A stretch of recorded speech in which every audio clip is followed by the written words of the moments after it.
The Haunting of Hill House. Why don't you listen? I don't know. Because I'm telling you. I'm trying to tell you. I don't need to hear your excuses. I'm not or making your excuses. bullshit. The hunting of hill house ये series 2018 में Netflix पर release हुई थी। The hunting of hill house drama supernatural horror combined series है। इस series में कुल 10 episode हैं। एपिसोड 5 से एपिसोड 10 तक कवर करूंगा। 1959 में शिर्ले जैक्सन के द्वारा लिखे गए नोवेल पर आधारित the hunting of hill house की कहानी माइक फ्लैनेगन के द्वारा निर्देशित किया गया है। The hunting of hill house में 5 भाई बहनों की 2 टाइमलाइंस पर विशेषकर फोकस किया गया है, जहां हिल हाउस दोनों टाइमलाइंस में उन 5 भाई बहनों को कैसे हॉन्ट करती है हम व्यूअर्स को इस सीरीज में दिखाया जाता है। IMDb में इस सीरीज को 10 में से 8.7 मिला है। रोटेन टोमेटोस में इस सीरीज को 93% मिला है। The hunting of hill house episode 6 यह एपिसोड 2 तूफानों के बीच एक अंतर है। एक परिवार जिसके अनुभव अतीत में हिल हाउस में था, दूसरा वर्तमान में था। नेल के अंतिम संस्कार के एक रात पहले नेल को शरीर देखने के लिए अंतिम संस्कार पार्लर में पूरा क्रेन परिवार के साथ इकट्ठा हुए थे। सीन फिर से पास्ट में शिफ्ट होती है, जहां तूफान हो रहा था। तभी नेल गायब हो जाती है और वो अजीबोगरीब तरीके से खोई हुई हम व्यूअर्स को दिखाया जाता है। सारे बच्चे भी घर में भूत को देखते हैं और डर के चिल्लाने लगते हैं और बाद में नेल भी मिल जाती है। नेल वहाँ पे ही थी, वो ऐसा सबको बताती है। प्रेजेंट में फ्यूनरल घर में क्रेन परिवारों के सदस्यों में नेल के मेमोरीज को याद करते हैं। वहाँ भी माहौल चेंज होता है। स्टीव अपनी माँ के घोस्ट को देखता है। लाइट चली जाती है। नेल की बॉडी में कुछ इंटरफियरिंग हो रहा है, यह हम देख पाते हैं। ह्यूग भी अपने आप में खोया हुआ दिखाया जाता है। परिवार के सारे लोग मिलके ह्यूग को कन्फ्रंट करते हैं और खुलासे हुए टेम्पर्स बढ़ जाते हैं और तर्क बुरा हो जाता है। ये तब तक बढ़ता है जब तक नेल की ताबूत खुद से गिर नहीं जाती। झगड़े को बाधित करते हुए नेल की आत्मा कमरे में रही थी क्योंकि वो लड़े थे। उस समय नेल को कोई भी नहीं देख सकता था और यहाँ पे एपिसोड 6 खत्म हो जाती है। The hunting of hill house episode 7 की शुरुआत में ह्यूग तैयार हो रहा होता है अंतिम संस्कार में जाने के लिए। वहाँ हमें पता चलता है कि हिल हाउस के प्रभाव से ओलिविया से वो बात कर रहा होता है। उन सब लोगों के बीच रिश्तों में खटास है, हम व्यूअर्स को जान पाते हैं। ह्यूग शर्ली के साथ जितना मेल झोल नहीं है उतना थियो के साथ है, हम जान पाते हैं। अंतिम संस्कार के दौरान ह्यूग अपने बच्चों के साथ जुड़ने की कोशिश करता है। एक बड़ा सा तूफान पास्ट में आता है जिससे घर में बहुत बड़ा नुकसान हो जाता है। घर में हर जगह लीक होता है पर लीक का सोर्स ह्यूग ढूंढ नहीं पाता। मिस्टर डडली वहाँ पे आते हैं और ह्यूग की मदद करते हैं। घर के पिछले रहने वालों के बारे में मिस्टर डडली कुछ खुलासे करते हैं। ओलिविया के स्वभाव बिगड़ता है। ओलिविया के स्वभाव को बिगड़ता देख ओलिविया को घर से दूर भेजने के लिए मिस्टर डडली ह्यूग को सजेस्ट करते हैं। घर से ज़्यादा जुड़ते रहने के कारण ऐसा हुआ है, मिस्टर डडली ह्यूग को बताते हैं। इसके कारण ही मिस्टर डडली और मिसेस डडली घर के पास रात पर नहीं रुकते। मिस्टर डडली और मिसेस डडली घर पर रात में नहीं रुकते। ये बात भी मिस्टर डडली ह्यूग को कहते हैं।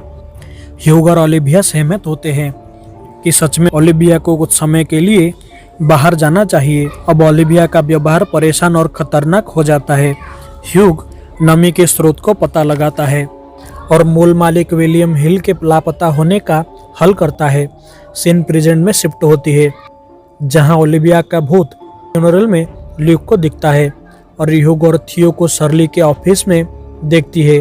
अंतिम संस्कार के बाद ल्यूक शर्ली को वॉलेट और थियो की कार चुरा कर लापता हो जाता है और यहीं पे एपिसोड 7 खत्म होता है। The hunting of hill house episode 8 की शुरुआत में ल्यूक को खोजने के लिए स्टीवन और ह्यूग ड्राइव करके जाने लगते हैं। घट रही घटना सारी परिवार में ये सब मानसिक बीमारी है। स्टीवन ये बीमारी को फैलाने से बचाने के लिए नसबंदी कर दिया है, ये ह्यूग को स्टीव बताता है। फ्यूनरल वाले घर कोई कई बार आके डोर को जोर से नॉक करता है। शिर्ले डर जाती है। वहाँ पे थियो आती है और उन दोनों के बीच लड़ाई हो जाती है। बहस के वक्त दरवाज़ा जोर जोर से फिर से नॉक होता है। वो दोनों डर जाती है। शर्ली के पास बैंक से कॉल आता है। वो उन दोनों को ल्यूक का एड्रेस बताती है। स्टीव को ये सारी घटना अभी भी मानसिक बीमारी लगती है। वो दोनों पेट्रोल स्टेशन के पास जाते हैं। वहाँ उन्हें ये पता लगता है कि पेट्रोल को लेके वो हिल हाउस की ओर जा रहा है। स्टीवन और ह्यूग दोनों हिल हाउस की ओर जाने लगते हैं। शर्ली और थियो भी हिल हाउस की ओर जाने लगते हैं।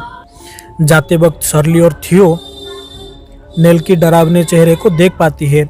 ल्यूक गाड़ी से उतरकर हिल हाउस के अंदर जाता है और चारों ओर पेट्रोल फेंकता है और आग लगा देता है, पर आग नहीं लगती। वहाँ ओलिविया हाथ बढ़ाती हुई आती है और पीछे से घोस्ट आके उसे दबोच लेती है और यहीं पे एपिसोड 8 खत्म हो जाती है।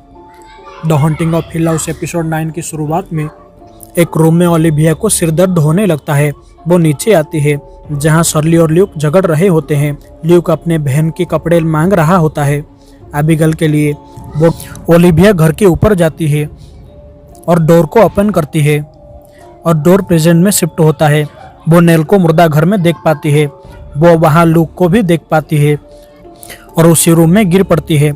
ये सब बात वो ह्यूग को बताती है, पर ह्यूग बुरा सपना कहकर बात को टाल देता है। वो दोनों सो जाते हैं। एक औरत वहाँ पे आती है और ओलिविया को उठा के उस रूम में ले आती है और उन दोनों के बीच बातचीत होती है और वो औरत उसे ये सब सपना है, ये सब बात बताती है। बच्चों को बचाने के लिए वो अपना स्टोरी बताती है। ओलिविया को भी ऐसा करने के लिए कहती है। दिमागी हालत ओलिविया का बहुत खराब होने लगता है। ओलिविया कपड़े पैक करके गाड़ी लेके वहाँ से चली जाती है। वहाँ पहुंचकर वो ह्यूग को फ़ोन करती है, पर वो वहाँ सुकून से नहीं रह पाती और वहाँ से निकल कर आ जाती है। ल्यूक और नेल के पास आती है। वहाँ एबिगेल भी थी। उन तीनों को लेके वो सरप्राइज टी पार्टी करने के लिए ले जाती है। रेड रूम में ह्यूग के पास शर्ली आती है और ओलिविया के आने की सूचना दे देती है। ओलिविया रेड रूम में चाय में जहर मिला के उन तीनों को दे देती है। एबिगेल जहर वाली चाय पी के मारी जाती है। ह्यूग वहाँ आ जाता है और ओलिविया को धक्का दे देता है और ओलिविया वहाँ बेहोश हो जाती है। बच्चों को लेके वो भागने लगता है। बच्चों को लेके ह्यूग वहाँ से निकल जाता है।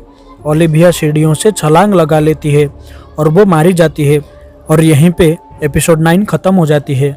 The haunting of hill house episode 10 की शुरुआत में हम व्यूअर से जान पाते हैं कि रेड रूम के अंदर थियो डांस प्रैक्टिस कर रही होती है और बाहर शर्ली और नेल रेड रूम को खोलने की कोशिश कर रही होती है, पर रेड रूम को खोल नहीं पाती।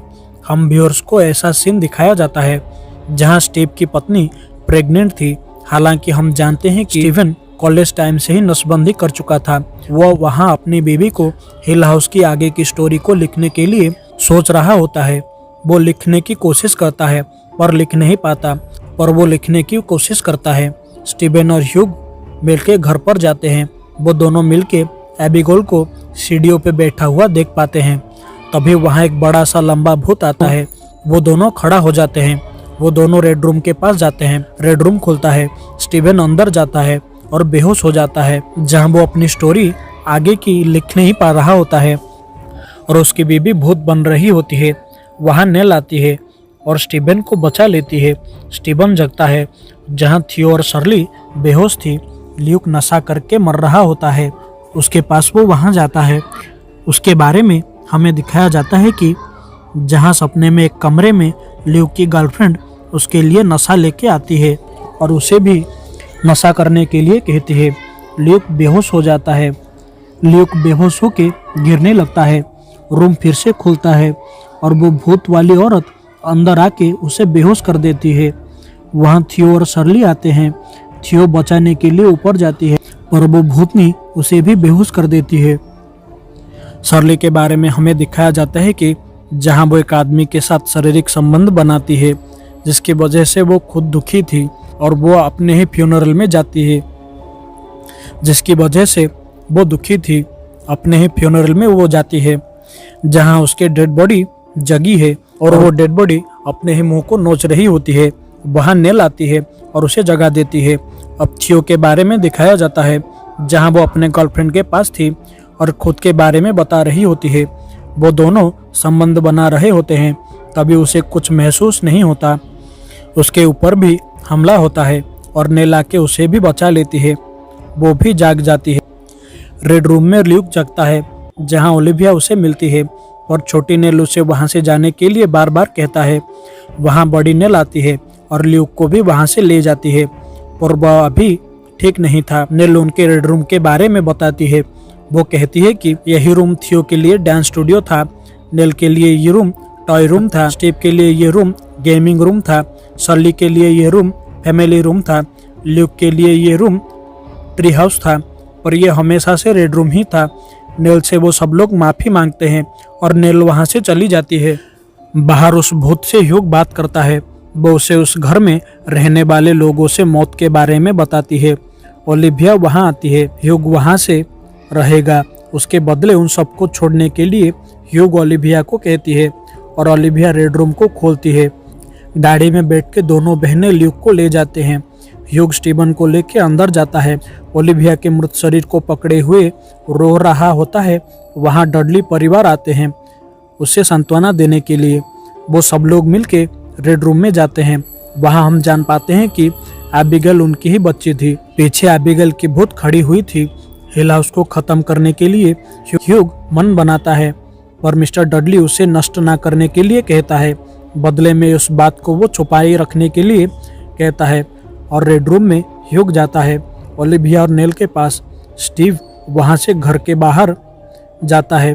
पीछे हमें कई सारे भूत देख पाते हैं।